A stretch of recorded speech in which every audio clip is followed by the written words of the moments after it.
Shri B Reji പറയൂ, ഈ ആരോപണത്തെ എങ്ങനെ കാണുന്നു? നേരത്തെയും CPM-ന്റെ പ്രതിനിധി പറയുകയുണ്ടായി സോണിയയുമായുള്ള ഉണ്ണികൃഷ്ണൻ പോറ്റിയുടെ ബന്ധത്തിനെക്കുറിച്ച് താങ്കൾ മറുപടി പറഞ്ഞില്ല എന്ന്.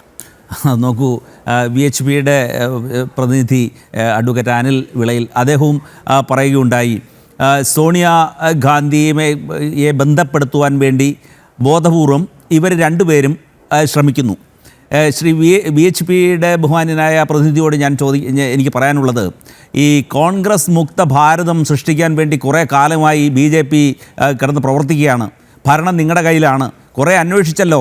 അപ്പോൾ ഏതെങ്കിലും തരത്തിൽ കോൺഗ്രസിൻ്റെ സമുന്നതരായ നേതാക്കളെ പരിഹസിക്കാൻ കിട്ടുന്ന അവസരങ്ങൾ ഒട്ടും നിങ്ങൾ പാഴാക്കില്ല എന്ന് നമുക്കറിയാം. കോൺഗ്രസ് എന്ന പ്രസ്ഥാനം ജനാധിപത്യത്തെയും മതേതരത്വത്തെയും മതവിശ്വാസങ്ങളെയും അങ്ങേയറ്റം ബഹുമാനിക്കുന്ന ഒരു പ്രസ്ഥാനമാണ്.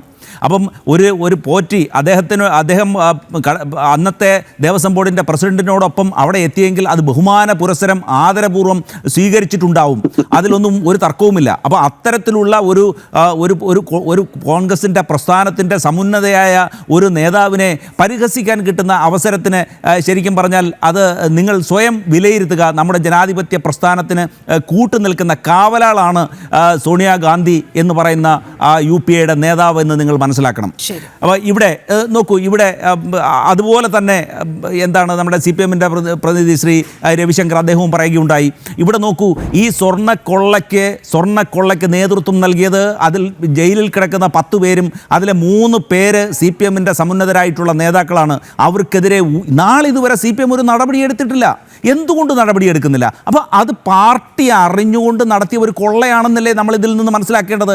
പ്രതിപക്ഷത്തുള്ള ഏതെങ്കിലും ഒരു നേതാവിനെതിരെ അവരൊരു ആരോപണം ഉന്നയിക്കുമ്പോൾ തന്നെ രാജിവെക്കാൻ ആവശ്യപ്പെടുന്നതും ഇതേ CPM-ഉം അതിൻ്റെ നേതാക്കന്മാരുമല്ലേ.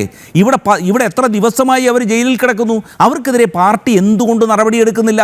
എന്നാൽ ഈ തലസ്ഥാനത്തെ തിരുവനന്തപുരം കോർപ്പറേഷനിലെ തന്നെ ഒരു കൗൺസിലർ, അയാളെ പാർട്ടിയിൽ നിന്ന് ഒരു കൈക്കൂലി കേസ് അറിഞ്ഞതിൻ്റെ പിറ്റേ ദിവസം അദ്ദേഹത്തെ പാർട്ടിയിൽ നിന്ന് പുറത്താക്കിയല്ലോ. അപ്പോൾ എന്തുകൊണ്ട് ഈ പത്മകുമാറിൻ്റെ കാര്യത്തിലും വാസുവിൻ്റെ കാര്യത്തിലും വിജയകുമാറിൻ്റെ കാര്യത്തിലും ഒരു തീരുമാനമെടുക്കുന്നില്ല? അപ്പോൾ പാർട്ടിയുടെ അറിവോടുകൂടിയാണ് ഈ ശബരിമല കൊള്ള നടന്നത് എന്ന് നമ്മൾ വിശ്വസിക്കേണ്ടിയിരിക്കുന്നില്ലേ?